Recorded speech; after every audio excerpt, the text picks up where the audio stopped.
Study IQ IAS, अब तैयारी हुई अफोर्डेबल। नमस्कार दोस्तों आई एम श्योर कि कल से लगातार आप सुन रहे होंगे कि जो रेप अक्यूज्ड है प्रज्वल रेवन्ना वो भारत लौट रहा है। और इसको देखते हुए कल देर रात को SIT के द्वारा फाइनली जो अरेस्ट है वो कर लिया गया है प्रज्वल रेवन्ना का। ये आप देख सकते हो खबर, SIT arrest Hassan MP Prajwal Revanna at Bengaluru airport after his return from Germany. तो इस पूरे केस के बारे में हम अच्छे से जानेंगे कि एग्जैक्टली अभी तक हुआ क्या है, क्योंकि यहाँ पर हमें समझना जरूरी है। आपको याद होगा इंटरपोल की नोटिस जारी की गई थी, तो उसमें प्रोसेस क्या होता है, अगर कोई पर्सन अगर नोटिस जारी किया जाता है उसके खिलाफ, अगर वो भारत लौटता है तो कैसे प्रक्रिया होती है, यहां पर आगे क्या होने वाला है, साथ ही साथ एग्जैक्टली कौन कौन से केस फाइल किए गए हैं, वो सब कुछ मैं आपको बताऊंगा। चलिए आगे बढ़ते हैं, लेकिन उससे पहले ध्यान रखिएगा आज आखिरी डेट है हमारे सेल का फायदा उठाने का। अगर आप UPSC की तैयारी कर रहे हैं 2025 के लिए, तो GS फाउंडेशन बैच पर आपको मैक्सिमम डिस्काउंट मिल जाएगा by using this code Ankit live. और साथ ही साथ इसके अंदर आपको 18 UPSC के बुक्स आपके घर तक डिलीवर किए जाते हैं, प्रीलिम्स मेंस इंटरव्यू सब कुछ की प्रिपरेशन यहां पर कराई जाती है। ऑप्शनल बैच भी आप ले सकते हैं। और इसके अलावा अगर आप MCQs अटेम्प्ट करना चाहते हैं तो मेरे इंस्टा पेज पर जाइए, वहां पर स्टोरीज में जितने भी MCQs हैं उसको आप अटेम्प्ट कर पाएंगे। चलिए शुरुआत करते हैं और सबसे पहले ये देखते हैं कि एग्जैक्टली हुआ क्या है। देखिए हसन से MP है इस समय, आपको पता होगा कर्नाटका के अंदर बेंगलुरु के पास। अगर आप देखोगे ये रहा आपका बेंगलुरु, ये यहाँ पर मैसूरू, ये बेंगलुरु है, और मैसूरू के जस्ट ऊपर ये वाला जो डिस्ट्रिक्ट है ये है हसन। तो ऑलरेडी वहां से वो MP हैं प्रज्वल रेवन्ना। लेकिन रिसेंटली आपको याद होगा इनके खिलाफ काफी सारे वीडियो सामने आए थे जिसमें आरोप लगाया गया कि ये सेक्सुअल असॉल्ट कर रहे हैं। और इसी को देखते हुए क्या होता है कि फाइनली 28 अप्रैल को, क्योंकि क्या हुआ कि जो चुनाव है वो एक्चुअली हसन में 27 अप्रैल को हुआ था, उसके अगले ही दिन प्रज्वल रेवन्ना ये जर्मनी चले गए। उसके बाद क्या हुआ, 28 अप्रैल को कर्नाटका की सरकार ने एक SIT का गठन कर दिया, स्पेशल इन्वेस्टिगेशन टीम, ताकि जो भी वीडियो सामने आए हैं उसके खिलाफ जो है यहां पर जांच की जा सके। और इसके साथ साथ एक और काम यह हुआ कि जो इंटरपोल की ब्लू कॉर्नर नोटिस है वो भी जारी कर दी गई। देखो क्या होता है ब्लू कॉर्नर नोटिस में, मतलब एक देश बाकी देशों से रिक्वेस्ट कर रहा है कि इस पर्सन के बारे में आप हमें जानकारी दीजिए कि ये पर्सन कहां पर है, क्या कर रहा है। ठीक है, तो यहां पर फाइनली क्या होता है कि खबर यह आती है कि फ्राइडे को सुबह सुबह, मतलब आप समझिए थर्सडे की एकदम देर रात को लगभग 1 बजे के आसपास खबर ये आती है कि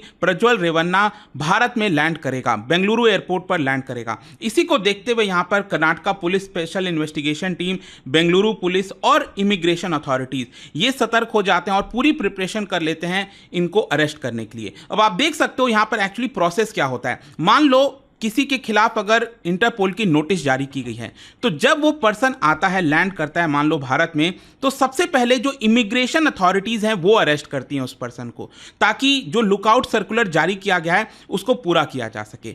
फिर इसके बाद जो इमिग्रेशन अथॉरिटीज हैं वो लोकल पुलिस को हैंडओवर कर देती हैं। अब लोकल पुलिस ने फाइनली क्या किया, SIT को हैंडओवर कर दिया तुरंत उसी समय एयरपोर्ट पर। और फाइनली जो SIT है अब इसकी पूरी जांच करेगी। वैसे मैं आपको बता दूं कि प्रज्वल रेवन्ना ने खुद यहां पर एक वीडियो जारी किया था और कहा था कि मैं SIT के सामने खुद 10 बजे तक फ्राइडे को सामने प्रेजेंट हो जाऊंगा।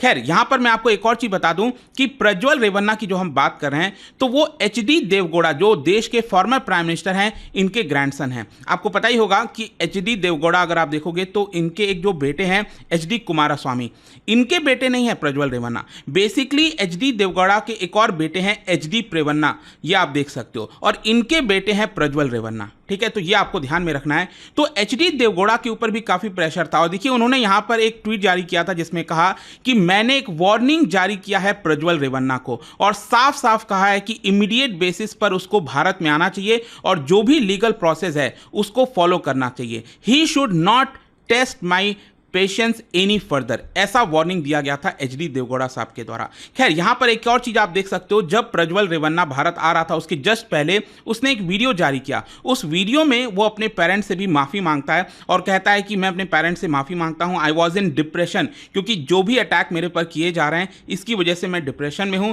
आई will appear on 31 May, I will cooperate to the best of my abilities. खैर यहां पर आप देख सकते हो कि जो प्रज्वल रेवन्ना है वो भारत से गया कैसे, इसको लेकर मैंने एक डिटेल वीडियो बनाया था। बेसिकली अगर आप देखोगे तो प्रज्वल रेवन्ना के पास डिप्लोमेटिक पासपोर्ट है, ये रेड कलर का जो पासपोर्ट होता है। अब क्या है ना कि ये जर्मनी गया था।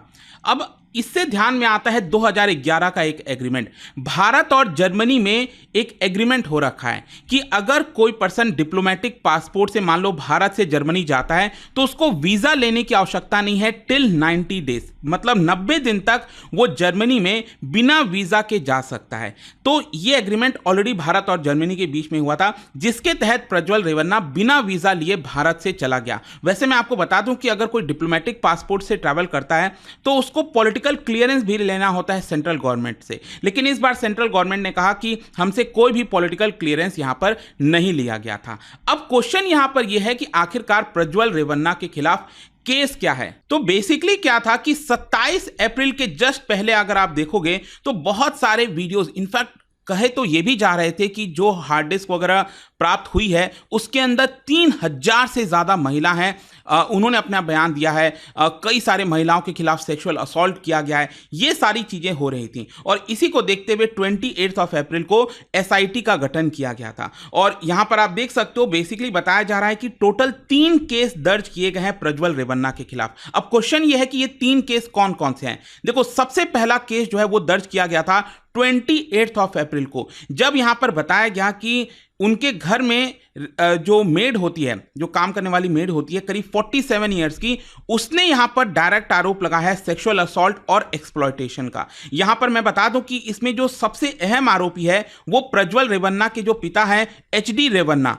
उसके खिलाफ यहां पर सबसे बड़ा आरोप लगा है इस केस के अंदर, और साथ ही साथ रेप का चार्जेस प्रज्वल रेवन्ना के खिलाफ भी लगा है। तो दोनों बाप और बेटे दोनों के ऊपर ये वाला जो केस है वो फाइल किया गया था 28 अप्रैल को। फिर दूसरा केस मैं आपको बताता हूं, वो फाइल किया गया था 1 मई को। हाँ, वैसे एक और चीज मैं आपको बता दूं कि इनके जो पिता हैं एचडी रेवन्ना, इनको यहां पर अभी बेल मिला हुआ है, ठीक है, ये ध्यान में रखिएगा। तो यहां पर क्या है कि जो दूसरा केस है वो 1 मई को दर्ज किया गया था, रजिस्टर किया गया था, जहां पर 44 साल की जो महिला है जो कि एक जेडीएस की वर्कर बताई जा रही है, उसने आरोप लगाया कि प्रज्वल रेवन्ना ने कई बार यहां पर रेप किया है, जिसमें एक बार तो डायरेक्ट गन पॉइंट पर रेप किया गया था। फिर तीसरा केस फाइल किया गया 3 मई को, जब यहां पर 60 साल की महिला ने आरोप लगाया प्रज्वल रेवन्ना के ऊपर रेप का। तो टोटल ये जो 3 केस है उसकी यहां पर फाइनली जांच हो रही है। लेकिन मैं आपको एक और चीज बता दूं, देखो एक्चुअली जब ये सारे आरोप लग रहे थे तब तक एक और ट्विस्ट यहां पर सामने आता है। जो नेशनल कमीशन फॉर वुमेन है, इनकी तरफ से बोला गया